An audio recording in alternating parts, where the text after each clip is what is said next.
Bonjour à toutes et à tous, et ravi de vous retrouver pour l'œil de Moumou, votre émission hebdomadaire avec Mourad Guichard qui ausculte chaque semaine nos grands médias et vous en livre les dérives, les dérapages et quelques rares accomplissements.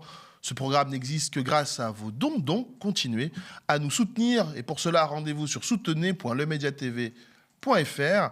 Et bonne nouvelle pour ce début d'année, sachez que vous pouvez désormais nous suivre sur le canal 235 de la télé d'Orange sur votre Livebox, donc, et toujours sur Freebox, sur Molotov, sur notre site internet et bien sûr sur YouTube. Et c'est parti pour l'œil de Moumou.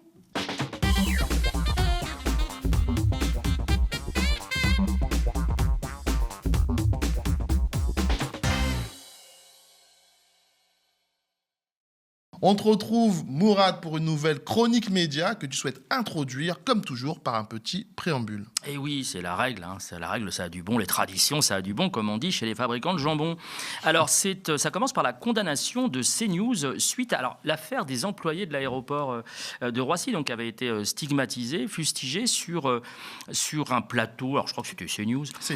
Voilà, et qui avait, en fait, c'était une intervenante qui avait raconté qu'un barbu, un méchant barbu, je sais pas quoi, islamo-gauchiste, était douteux, que c'était l'islamisme rampant, le frérisme rampant dans les aéroports, et ainsi de suite. Sauf qu'elle n'a pas eu de bol parce que l'un des salariés, en l'occurrence délégué syndical, s'est reconnu. Il s'est reconnu grâce à l'œil de Moumou. J'avais reçu un message en disant « c'est dans votre émission qu'on a découvert ça ». Et donc ils ont saisi l'ARCOM à plusieurs syndicats d'ailleurs, et donc CNews est condamné à 75 000 € d'amende, ce que nous apprennent les Sleeping Giants à travers un communiqué qu'ils ont publié sur leurs réseaux sociaux. Alors, c'est pas simplement de l'autosatisfaction. Je suis toujours content, évidemment, quand ça aboutit à ce genre de choses, mais c'est pour vous alerter que lorsque vous voyez dans l'une des séquences, effectivement, ce genre de choses, de ne pas hésiter à saisir soit l'ARCOM, soit la justice, et que ça finit parfois par aboutir. On va passer tout de suite au top, Mourad. Top, mettre les mots. Et oui, mettre du verbe mettre. Les mots, c'est toujours difficile pour notre profession, qui est un peu coincée par rapport à ça. Mais alors là, le confrère Stéphane Reyna, ou Stéphane, je ne sais pas comment ça se prononce, de la chaîne suisse RTS, il va... Ce qui est fou, c'est qu'il va simplement faire son métier, c'est-à-dire qu'il va rappeler les règles du CIO, du Comité international olympique, puisque nous sommes en plein Jeux olympiques d'hiver, sur le respect ou la concordance, je ne sais pas si on peut dire le respect, mais la concordance au moins avec le droit international et leurs propres règles. Et ça ne plaît pas à tout le monde, puisque cette séquence a été dégagée. Alors je ne sais pas si c'est dégagé par la chaîne elle-même, mais en tout cas, ça l'a été pour des raisons officielles de droit d'auteur. Mais les droits d'auteur, en fait, ça marche uniquement quand c'est quelque chose qui dérange. Le reste du temps, ils en ont strictement rien à cirer. On retrouve des extraits partout de toutes les chaînes de télé du monde sans que ça pose de problème. Là, ça a été coupé quelques heures après sa diffusion. Je vous laisse écouter. Je vous mets l'intégralité. Ça dure 2 minutes, mais vraiment, on boit du petit lait. C'est à voir. C'est magnifique. L'Israélien Adam Edelman.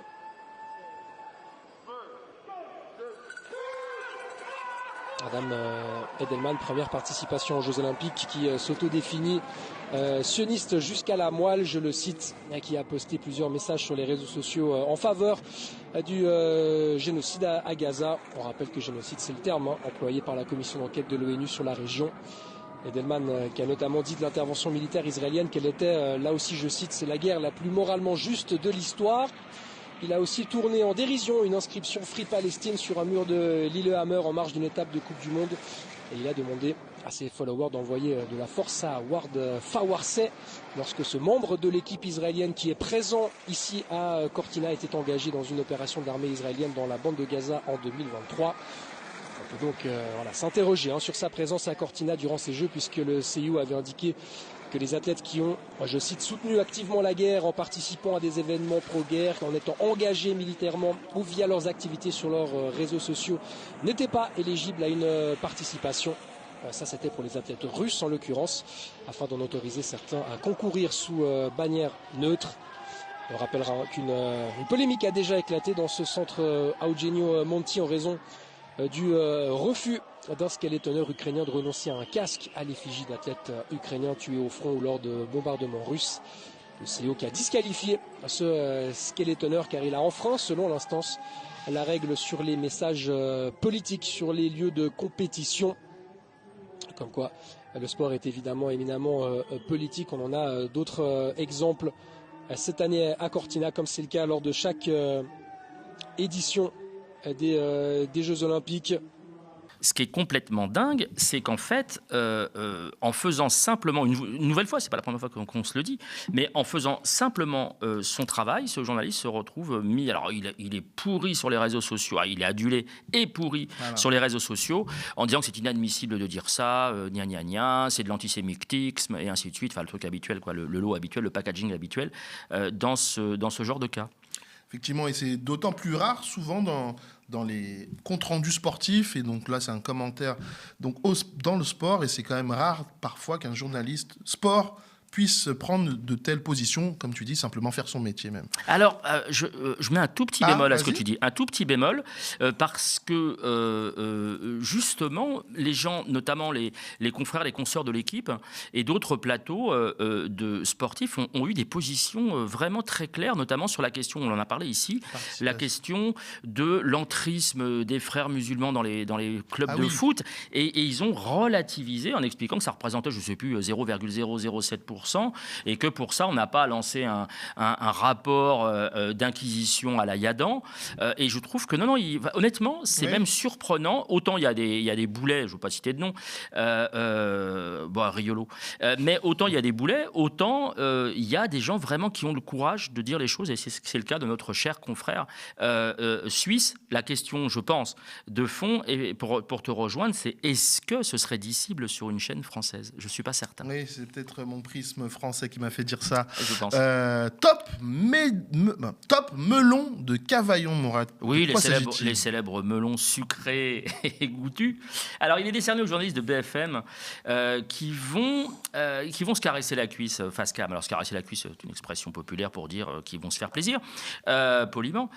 C'est face caméra avec un petit spot. Alors, attention, je sais très bien qu'il y a une petite pointe de second degré dans ce qu'ils ont fait, mais je trouve qu'après tout ce qu'on se cogne comme conneries de leur part, ils gagneraient à faire preuve d'un tout petit peu plus d'humilité. Je vous laisse regarder ce clip d'autopromotion. Le journalisme, c'est du travail. Un petit peu de talent au début, c'est un peu de talent et beaucoup de travail. Énormément de culot. C'est énormément de travail pour être en mesure de rebondir, de réagir. C'est 60-40, c'est-à-dire qu'il y a 60% qui sont très préparés, mais il faut bien laisser 40% pour que la vie jaillisse. Plus vous travaillez, plus vous avez du talent. Le journalisme, c'est d'abord un métier technique, puis après vous y mettez votre patte. Certaines personnes vont capter la lumière d'une certaine manière, c'est peut-être quelque chose un petit peu d'inné. Un peu de chance aussi. La chance d'être placé au bon endroit pour raconter l'information, la chance aussi d'avoir les bons invités, les bonnes réponses. Je suis journaliste même quand je suis pas journaliste. Quand je fais mes courses, je suis journaliste. Quand je m'occupe de mes enfants. Faire un autre métier.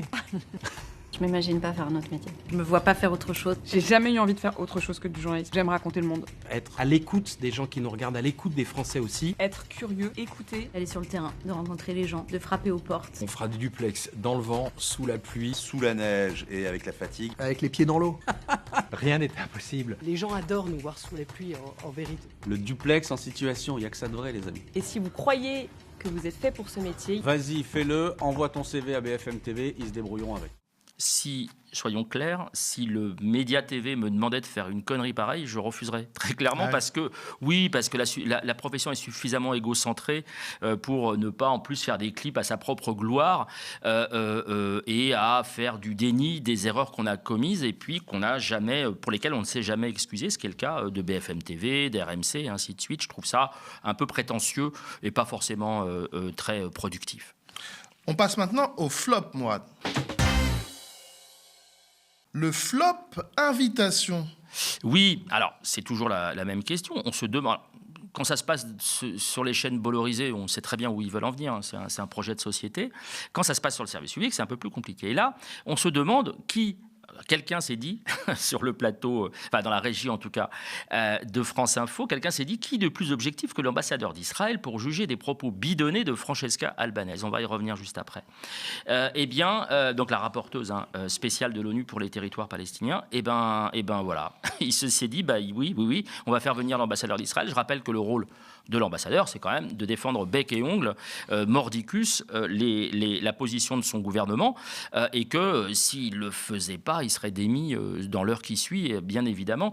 Et donc, il est là comme porte-parole, en fait, plus qu'ambassadeur. Il est là pour être le porte-parole de l'armée israélienne et du gouvernement de Netanyahou. Je vous laisse écouter cet extrait qui est complètement lunaire. Elle dit d'une façon très claire, il est clair qu'il y a un ennemi. Bon, vous savez, ceux qui comprennent ce qui est dit généralement, il est clair maintenant que l'humanité a un ennemi. Elle veut dire en parlant d'Israël. Alors là, j'ai deux conclusions. Une des deux conclusions. Ou bien elle ne sait pas parler comme il le faut, et s'exprimer comme il le faut. Et là, ça pourrait expliquer énormément de choses qu'elle a dit auparavant, mais pourquoi était-elle un rapporteur? Ou bien elle ment. J'ai tendance à penser que c'est la seconde option. Mais elle ne dit pas qu'il faut considérer Israël comme l'ennemi de l'humanité. Elle ne le dit pas comme ça. Essayez, si vous voulez, mettez vous voulez qu'on regarde ses propos toute la vidéo, dans leur pas celle qui est intégralité coupée. Elle parle d'Israël, et quand elle dit au lieu d'attaquer Israël, etc., des pays l'ont aidé, etc. Et maintenant, on comprend que l'humanité a un ennemi. Voilà. Et elle, ce qu'elle dit, c'est que ce qu'elle désigne comme ennemi dans son propos, c'est le système. Alors le système financier, politique, médiatique, qui a permis, selon elle, le génocide à Gaza. Et elle dit, voilà, mes propos ont été tronqués, je n'ai pas dit... Je comprends qu'elle dise cela, et j'ai essayé de voir encore une fois la vidéo, après son explication, pour voir si effectivement ça pouvait être compris. On pouvait comprendre de cette manière. Et là, je pense qu'elle a un gros problème d'expression. D'expression, voilà, excusez-moi. D'expression, parce que si elle n'arrive pas à dire les choses d'une façon claire, ça veut dire que, ou bien elle a un niveau intellectuel qui n'est pas suffisant pour être rapporteur, ou bien, encore une fois, elle ment. Il y a deux options là. Et on passe maintenant au flop, notre petit commerce. Oui, alors c'est un hommage à une correspondance entre André Gide et Paul Valéry, les deux écrivains pour qui j'ai beaucoup d'intérêt et de, pour pas dire de passion. Et donc ils parlaient de leur petit commerce. Alors je trouve ça très drôle parce qu'en fait ils parlaient de la littérature. Quand on a quand même affaire à des prix Nobel, ils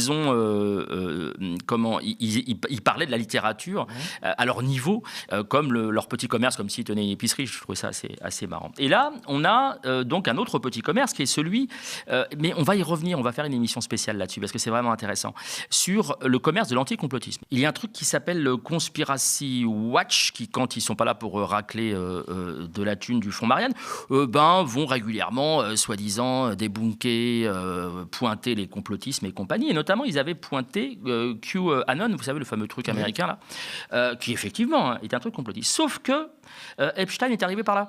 Et que QAnon s'est servi, alors c'est un peu compliqué, mais s'est servi d'Epstein pour dire qu'il y a des trucs de pédophilie sataniste et compagnie aux États-Unis, dans les pizzerias et tout ça. Bon, admettons. Mais le problème, c'est que comme aujourd'hui, on sait que tout ce qui était reproché à Epstein semble être de plus en plus vrai et prendre des proportions qui nous dépassent toutes et tous, ils sont emmerdés parce que leur petit commerce s'effondre. Et donc, écoutez bien ce que va dire Tristan Mendès-France, l'un des porteurs de cette lutte soi-disant anticomplotiste. Oui. Alors attendez, juste une chose. Donc cet allumage dans l'imaginaire de la complosphère a été propulsé, catapulté par le véhicule QAnon à l'international.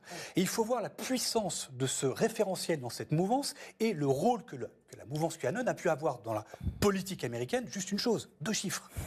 18% des Américains ont cru, c'était des sondages de 2020, croient au délire QAnon. Dans lequel est encapsulé ce délire complotiste, Epstein. Plus de 30% des républicains pro-Trump croyaient au délire QAnon. Donc là, on a vraiment, pour moi, un précurseur de cet allumage, de cette folie planétaire qui est venue alimenter un chaos informationnel autour de ça. Marie-Paul, il y a vraiment un problème avec la tournure de la discussion. Mais parce qu'on est en train de parler... Alors, bien évidemment, je suis tout à fait d'accord avec tout ce qui est dit sur la mouvance QAnon, etc., que je connais aussi très bien. Mais on reste dans le registre de l'analyse du discours en disant ce sont des délires, on est dans des fantasmes, etc., alors qu'on fait face ici à une affaire qui est, je suis désolée, mais qui est patente de réalité matérielle, on va dire, avec évidemment tous les problèmes que ça pose au niveau du tri de l'information, etc. On l'a dit. Mais c'est-à-dire que l'anticonspirationnisme, et je me mets dedans, ne peut pas se contenter de dire « Ouh là là là là, il faut faire attention aux théories du complot » quand on a une affaire aussi scandaleuse devant les yeux. Non, je parle de manière générale. Parce qu'on a cette tendance-là, on la voit très fortement dans les commentateurs de presse ces dernières semaines, de manière générale, ici je vise personne en particulier, on a une tendance à rester dans notre lecture anticonspirationniste en levant notre doigt, en disant « Attention, attention, attention, nous allons encore tomber dans les délires, etc. » Je suis désolée, ayons d'abord un petit peu l'humilité collective, de reconnaître pleinement le scandale de cette affaire. Et vous l'aviez très bien rappelé, qu'est le scandale pédocriminel. Et je n'étais pas d'accord quand vous disiez tout à l'heure que la pédocriminalité, on avait tendance à en faire des caisses par rapport à d'autres sujets. Il y a aussi énormément de déni sur la pédocriminalité, qui est aussi une affaire qui concerne énormément de citoyens dans les relations intrafamiliales, etc. Donc je pense que c'est un vrai sujet important sur lequel il y a encore beaucoup de déni. Donc ne passons pas à côté de ça. Et là, comme vous l'avez vu, Marie Pelletier, qui est donc historienne et chercheuse belge, va bondir sur son fauteuil parce que effectivement, il est en train quasiment d'expliquer qu'il ne faut pas s'attaquer au truc Epstein parce que ça a été utilisé par QAnon et compagnie. Je trouve ces éléments de langage complètement étonnants. Alors, on pourrait dire que c'est son point de vue à Tristan Madès France, mais quand on a une vue d'ensemble, on se rend compte que non, ce n'est pas un cas isolé. Sa collègue dit bizarrement la même chose. Elle s'appelle Perla Msika, donc toujours de Conspiracy Watch, et elle va utiliser les mêmes éléments de langage, j'ai envie de dire, sans être complotiste, comme par hasard. Je vous laisse écouter. Perla Msika, qu'est-ce que ça donne comme image du politique, finalement, quand on voit effectivement Jack Lang démissionner? Alors effectivement, il va y avoir cette enquête du parquet national financier et une enquête pour savoir s'il est peut-être tout à fait innocent et qu'il ne savait pas du tout dans quoi baignait ce milliardaire et les affaires de pédocriminalité. Mais néanmoins, les faits sont là. Oui. Son nom apparaît dans les files, il démissionne. Et les citoyens en pensent quoi? Je reprends le mot de madame qui disait que c'était radioactif d'être associé à ces Epstein Files. Je pense que du point de vue du complotiste, ce qui est très important, c'est savoir de quoi on parle. Est-ce qu'on parle du trafic sexuel? Est-ce qu'on parle des liens financiers? Est-ce qu'on parle des liens personnels? Toute cette confusion, elle alimente aujourd'hui le complotisme, sachant que la première thèse complotiste qui est née dès 2019, dès l'arrestation de Jeffrey Epstein, c'est l'existence d'un réseau pédosataniste. Et en ce sens, la diffusion aujourd'hui de ces Epstein Files et de ce dossier colossal, ça va nourrir toutes les thèses complotistes qui vont essayer, d'une manière ou d'une autre, via Jack Lang, via d'autres personnes qui ont été citées, de converger vers la validation de cette thèse pédosataniste qui, encore une fois, est née même dès 2017 avec notamment le réseau QAnon, ce mouvement américain complotiste pro-Trump qui, on en parlera peut-être après, finit par se retourner contre Trump lui-même. Et là, on passe à 2 flops spéciaux, Mourad. Oui, je me suis interrogé pendant quelques jours sur l'affaire Quentin. Vous savez, ce gamin de 23 ans là qui est Quentin Derenque. Pardon ? Quentin Derenque. Oui, absolument, qui est mort suite à une rixe, alors très très très en marge de l'intervention de Rima Hassan à Sciences Po Lyon. Alors je précise, parce qu'un certain nombre de confrères, de consoeurs et de politiques demandent notamment à ce qu'il n'y ait plus de... et même Alain Jakubowicz accuse la Sciences Po Lyon en disant que s'il n'y avait pas eu de meeting de Rima Hassan, pas de meeting, d'échange avec Rima Hassan, il serait pas mort. Bon, ce qui est complètement honteux et hallucinant. Et puis d'autres, je pense à Eugénie Bastier du Figaro qui explique mais y a-t-il d'autres tendances qui vont à Sciences Po Lyon mais d'abord, il suffit de connaître un peu son dossier. Et puis, j'ai passé quelques coups de fil. On m'a envoyé des liens où on voit effectivement que... mais Sciences Po, s'ils n'invitent pas des acteurs politiques de premier plan, qui plus est, s'ils n'invitent pas des acteurs politiques de tous bords, ils ne jouent pas leur rôle. Évidemment que les étudiants de Sciences Po ont besoin d'avoir la parole des politiques pour se construire un avis, avoir un champ large et compagnie. Mais factuellement, Sciences Po invite régulièrement des gens de tous bords politiques. Donc c'est un fait que je voulais juste rétablir. Donc, globalement, sur cette affaire Quentin, il y a eu de bonnes analyses et des récits plutôt honnêtes de la part du service public, je tiens à le dire, puisque je suis assez critique de manière générale sur France Inter notamment et France Info. Là vraiment, ça a été assez honnête ce week-end, mais il y a eu malheureusement aussi beaucoup de récupérations et de mensonges. On va prendre un premier exemple avec Yvan Rioufol sur Europe 1, qui va parler de ce fameux truc qui revient de manière récurrente, qui traite des nouveaux fascistes. Je vous laisse écouter. Yvan Rioufol, je vous soumets cette analyse de Jean-Yves Camus. Elle est appropriée pour dire ce qui s'est passé pour la mort de Quentin. Les antifascistes sont les nouveaux fascistes. Et là, il y a aussi Finkielkraut qui cite Pasolini, c'est ça ? Oui, alors à sa convenance, je rappelle quand même qu'il est académicien, Finkielkraut. Il va citer Pasolini, mais comme on cite, comme Zemmour cite Churchill avec des déclarations complètement bidons, qui n'existent pas et qui ont été débunkées. C'est-à-dire qu'en fait, on a vérifié auprès de l'Institut Churchill en Angleterre, les anciens... Alors c'est quoi la phrase de Zemmour qui colle sur une photo de Churchill? C'était quelque chose comme les antifascistes d'hier seront les fascistes de demain. Enfin, une phrase que, évidemment, jamais... Churchill l'a prononcé. Et allez hop, Finkielkraut, il va carrément se saisir de Pasolini, qui je rappelle était à gauche de la gauche, pour lui faire dire à peu près la même chose. Et évidemment, il n'a jamais dit ça. Je vous laisse écouter. 68, que je ne revendique pas, c'était le moment grégaire de ma vie. Mais 68, l'un des slogans, c'était « assez d'actes des mots ».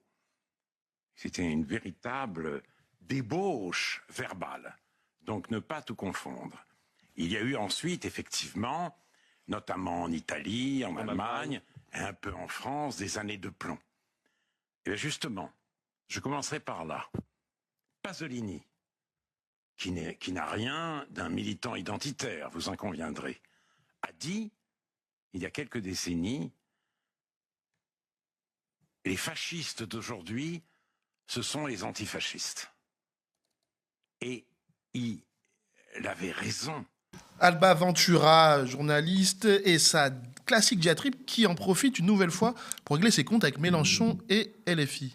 C'est pathétique parce que je pense d'abord, qu'elle devrait consulter, et deux, on sait, elle fait partie, Alba Ventura, donc, qui est à l'origine de plusieurs mensonges, dont j'ai la trace. Alba Ventura, dans sa haine anti-Mélenchon et anti-communiste, au sens large, elle s'en était pris notamment à nos amis de la Marseillaise, le journal La Marseillaise, elle va expliquer à quel point il y a un lien entre ce drame et la France insoumise, au point de dire, alors nous sommes au moment où elle passe sa chronique lundi matin, le drame est arrivé pendant le week-end, samedi je crois, eh bien elle va expliquer que il aura fallu attendre plusieurs jours avant que Mélenchon s'exprime. Il s'est exprimé le lendemain. Donc quelques heures après, il s'est exprimé directement et de manière très claire. Elle va parler de plusieurs jours pour laisser penser qu'évidemment, il n'en avait rien à foutre de la mort d'un gamin de 23 ans dans les rues de Paris. Je vous laisse écouter. Responsable de la mort de ce jeune homme. Il n'est pas responsable de la mort, pas directement. Il est responsable d'attiser la violence. Ça, c'est son premier réflexe. Il est responsable de protéger et de promouvoir, écoutez bien, un groupuscule violent, la Jeune Garde, connu pour ses actions violentes. Il est responsable d'avoir fait élire à l'Assemblée un fiché S, Raphaël Arnaud, cofondateur de cette Jeune Garde, condamné lui aussi pour violence. C'est lui qui avait menacé la militante identitaire Alice Cordier de lui mettre une balle dans la tête. Et écoutez ce que disait Jean-Luc Mélenchon l'an dernier, alors que ce groupuscule, la Jeune Garde, était menacé de dissolution. Darmanin et l'ultra-gauche qui manifeste a tué Quentin, ministre de la Justice et garde des Sceaux. Gérald Darmanin fait cette déclaration. Mais oui, alors il serait ministre des plantes vertes, bon, admettons, ou secrétaire d'État aux plantes vertes, bon, pourquoi pas. Mais enfin, c'est quand même, il est quand même, comme tu l'as justement dit, garde des Sceaux. C'est à la fois un pouvoir régalien et c'est un ministre d'État. Pardon de le dire comme ça, mais je ne suis pas respectueux à 200% du protocole. Mais enfin, ministre d'État, c'est pas n'importe qui. Ils ne sont pas nombreux. Et donc, ce ministre d'État garde des Sceaux va utiliser le terme, il va dire que l'ultra-gauche a manifestement tué Quentin. Manifestement, ça veut dire quoi? Alors que la procédure et l'instruction est en cours, sont en cours, pardon. Comment il peut dire ça? Comment le ministre... Vous voyez, on en est venu à ce que dans un pays comme la France, un ministre de la Justice puisse s'autoriser de donner un verdict, appelons-le comme ça, simplement un verdict avant même que l'enquête ait vraiment commencé. Elle a commencé là, mais enfin bon, on en est là, c'est l'enquête policière pour l'instant. Je trouve ça extrêmement grave et je trouve ça extrêmement dangereux pour notre démocratie, tout simplement. Et donc, tu as une spéciale dédicace à faire à Quotidien, Mourad. C'est tout simplement exceptionnel. Ils vont, alors, donc Quotidien, que je qualifie régulièrement de TPMP, même si ça n'existe plus pour Bobo. Là, ils vont avoir une source totalement fiable, à savoir le blog Identitaire Frontières. C'est-à-dire que sur l'affaire Quentin, regardez cette capture d'écran que j'ai faite. J'y ai pas cru, je suis revenu en arrière pour être certain. Ils prennent Quotidien, donc Quotidien prend comme source d'information le blog Identitaire Frontières, épinglé de manière régulière par le Conseil de déontologie journalistique, qui a vu 2 de ces journalistes se faire retirer leur carte de presse. Et bien pour eux, c'est quelque chose de fiable. Et donc, ils viennent valider le fait que ce serait un média à part entière. Je trouve ça extrêmement grave. Alors, soit ils sont complètement stupides, soit c'est à dessein, j'ose pas l'imaginer, sinon on tombe dans le complot. Mais dans tous les cas, je pense vraiment qu'après le bidonnage des propos, notamment de Rima Hassan, c'était chez Bourdin, je pensais qu'ils allaient peut-être réagir en interne et essayer de faire des trucs un peu plus propres. Et là, c'est encore plus sale que sale. Ça ne méritait pas ça. Et il y a un second flop particulier que tu avais envie de mettre en avant aujourd'hui, Mourad, c'est l'affaire Francesca Albanese. Oui, alors on en a parlé tout à l'heure brièvement, et là, c'est une espèce de montage grossier, une espèce de hasbara, comme sait le faire Caroline Yadan, la députée de la 8e circonscription des Français de l'étranger, qui englobe évidemment Israël.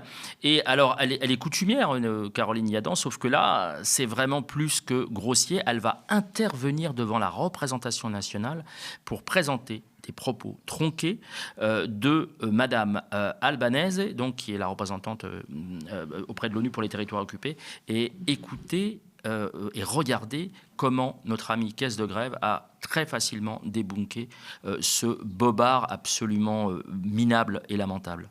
Instead of stopping Israel, most of the world has armed, given it political excuses, political sheltering, economic and financial support. We now see that we, as a humanity, have a common enemy.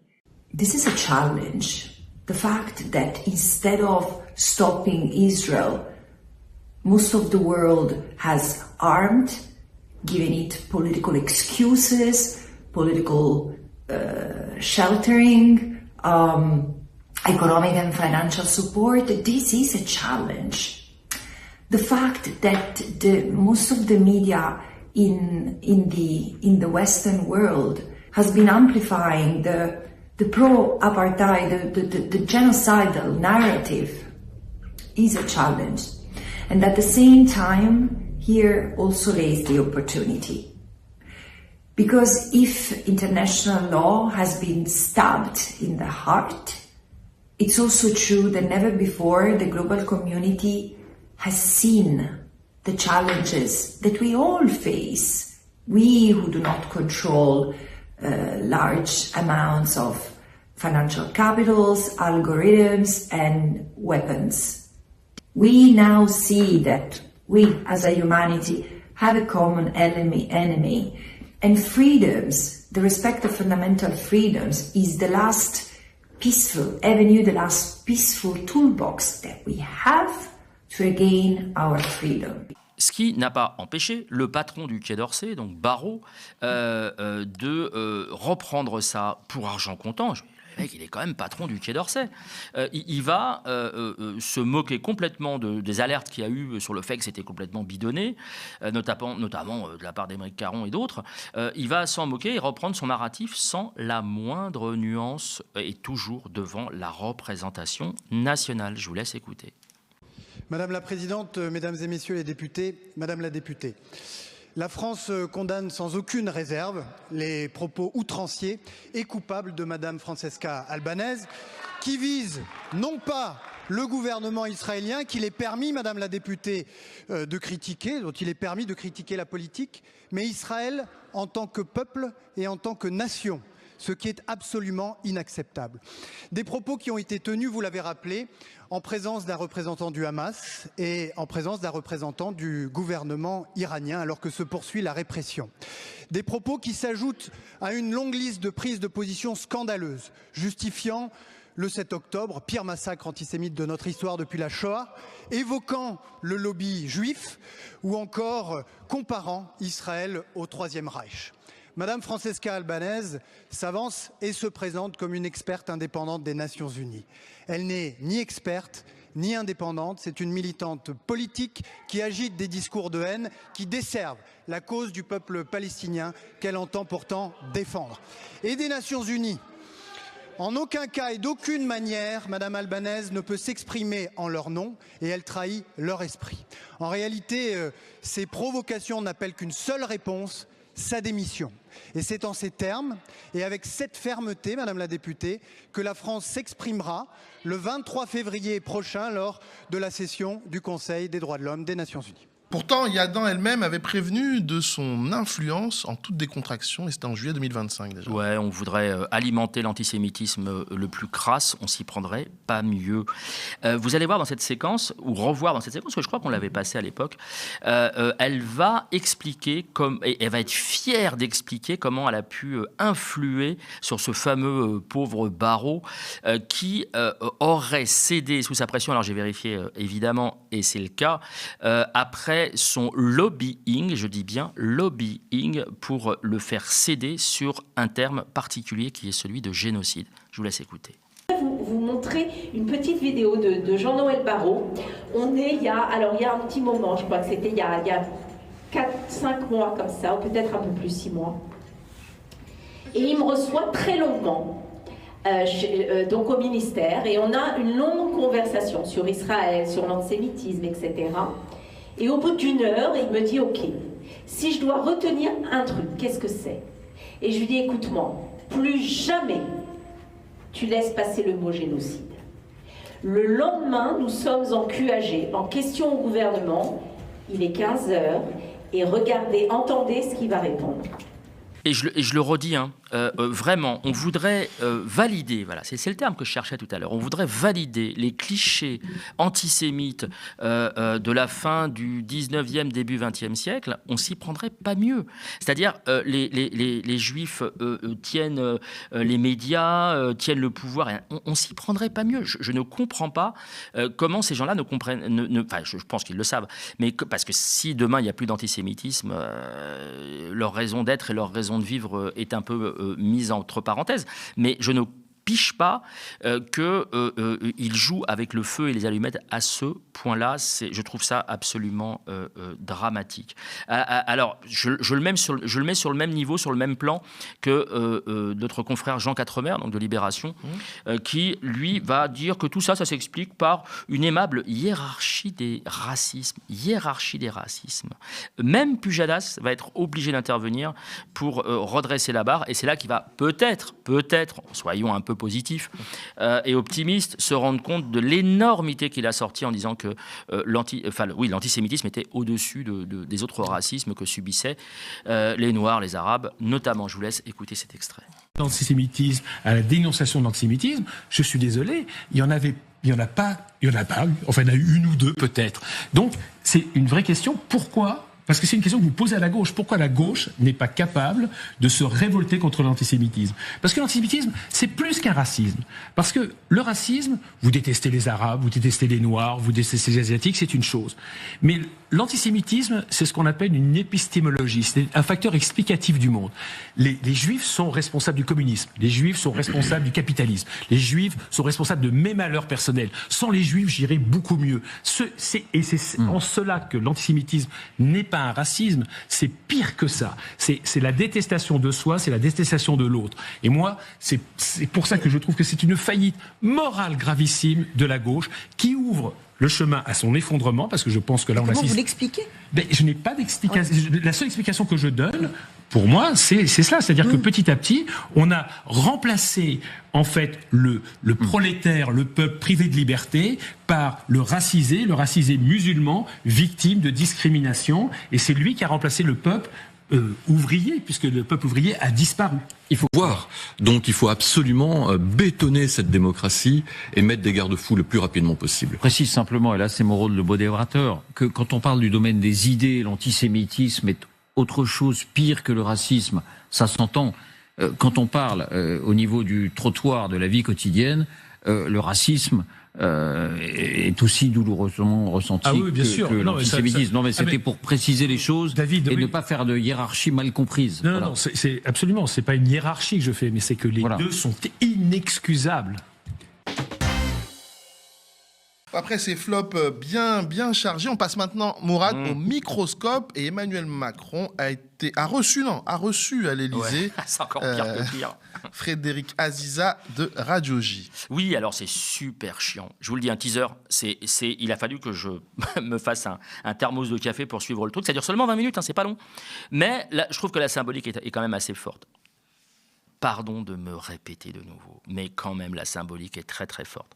Il fait voter une loi séparatisme, je vous rappelle, qui vise évidemment les Arabes très, très clairement, et par contre il va recevoir à l'Élysée, dans le palais de l'Élysée, après avoir fait une cérémonie Hanouka dont les gens attachés à la laïcité se sont posé un peu la question de savoir si c'était pertinent ou pas, si ça n'abîmait pas l'image présidentielle. Ben non, il va remettre le couvert en faisant venir à l'Élysée, dans les salons de l'Élysée, une radio communautaire et parfois un peu communautarée sur des positions qu'ont eu des invités d'Aziza, de Frédéric Aziza, Fredo la main leste, dans les studios qu'on appelait quasiment à casser la gueule à des gens de gauche ou à se débarrasser des derniers gazaouis, même virtuellement.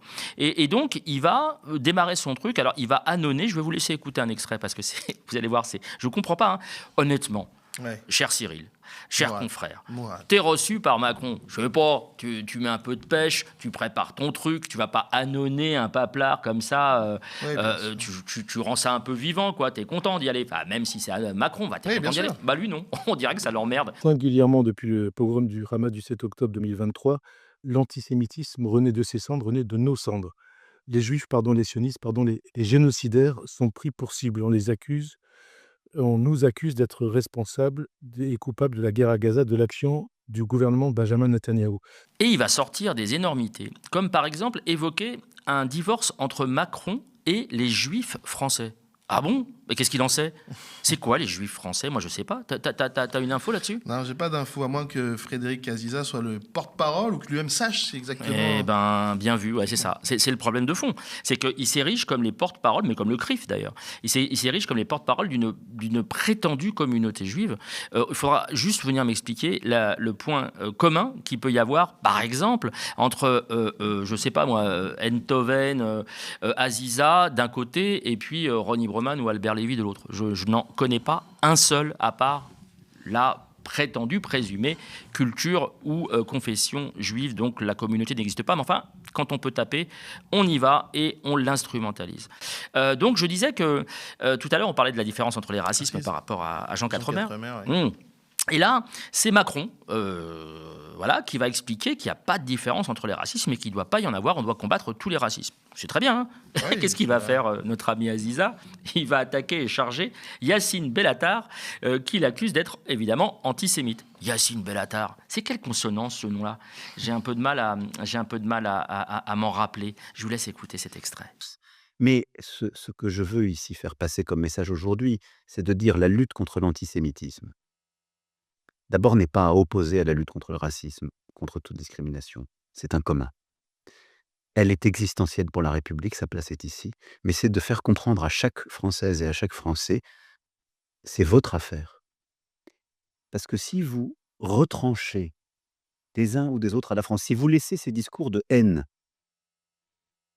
monter, la France ne sera plus elle-même. Alors, vous dites, et donc, c'est notre combat à nous. Vous avez dit dans votre discours, la lutte contre l'antisémitisme est le combat de chaque Français. C'est ce que vous venez de redire.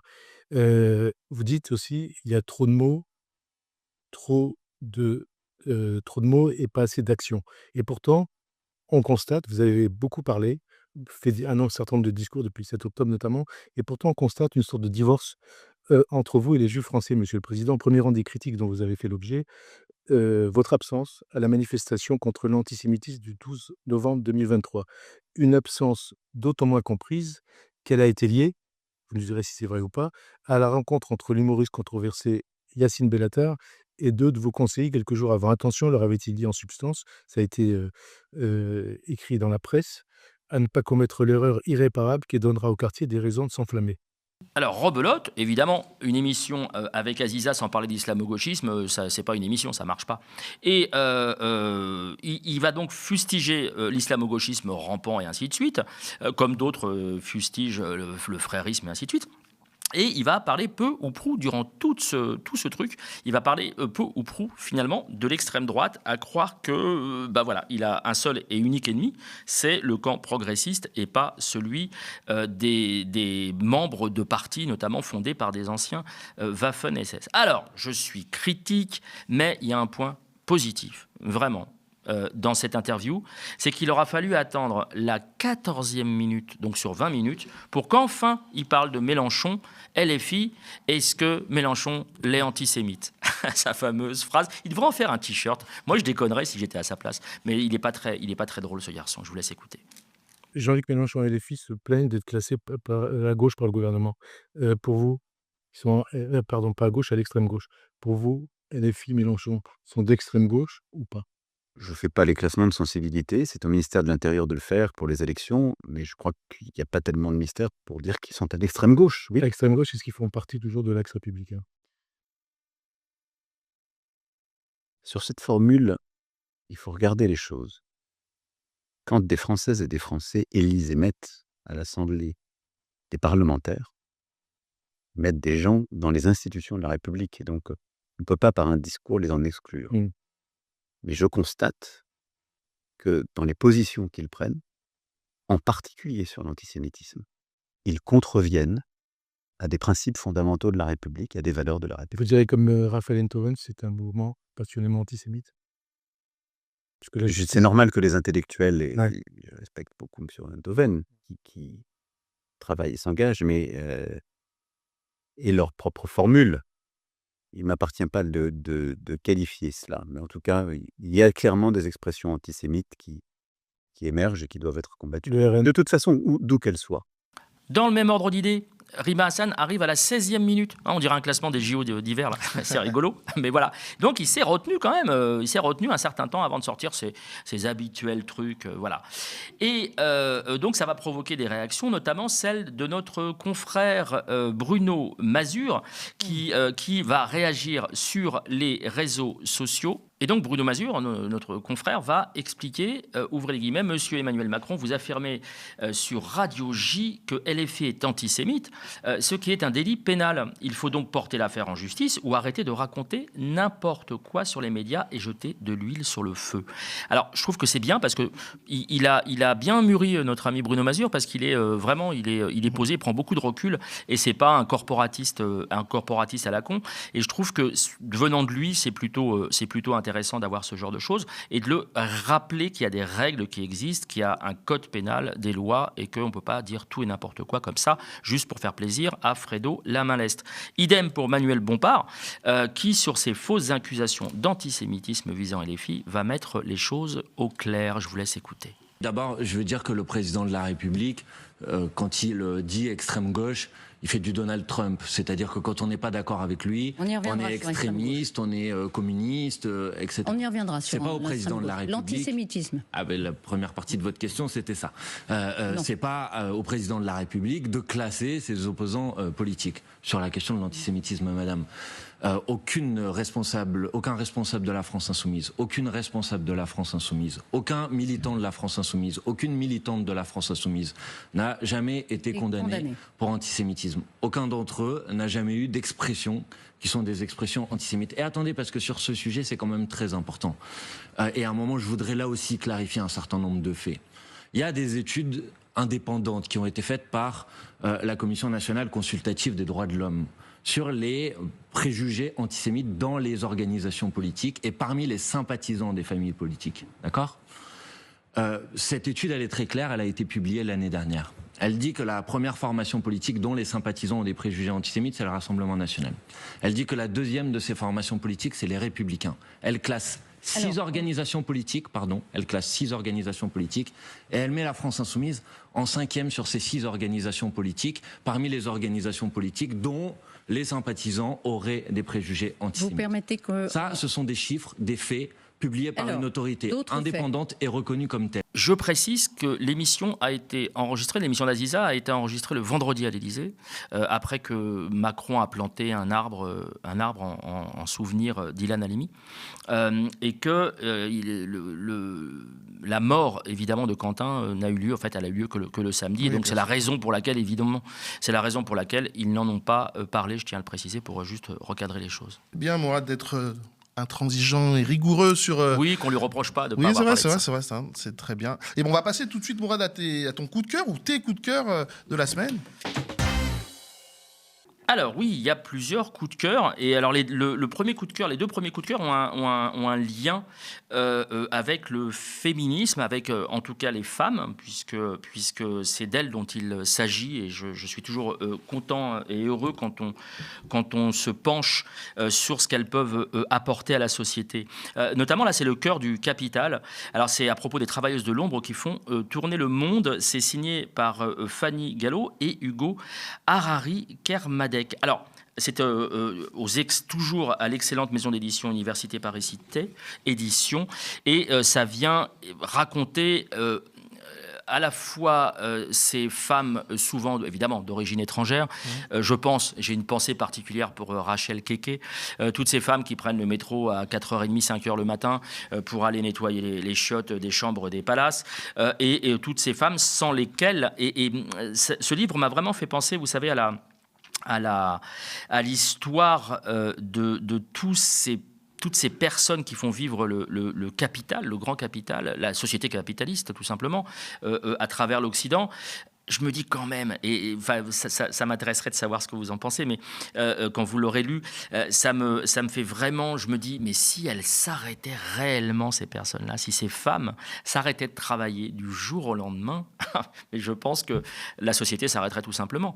Et donc c'est cette observation du poids qu'elles pèsent dans l'économie capitaliste qu'ils ont décidé effectivement de les mettre en avant, que ce soit donc dans les hôtels, les hôpitaux, ou les bureaux, le cœur du capital, ces travailleuses de l'ombre qui font tourner le monde. Fanny Gallo et Hugo Harari Kermadec, Université Paris-Cité Édition. L'autre est tout chaud, tout frais. Il est signé par Thomas Guénolé et Salwa Daloul. C'est Hommage aux Palestiniennes, résistantes intellectuelles, artistes et héroïnes.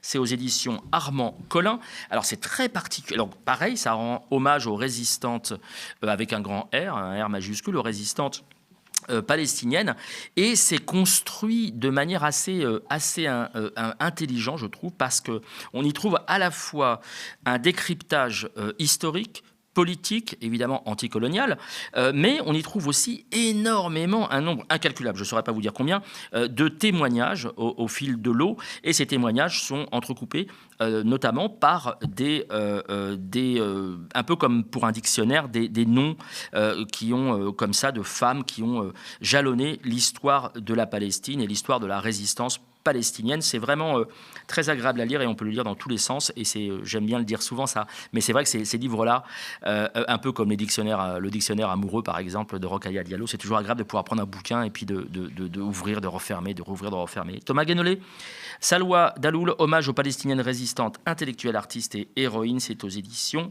Armand Collin. La dernière chose, ça concerne... Un média qui a fait un focus sur ton émission, Mourad.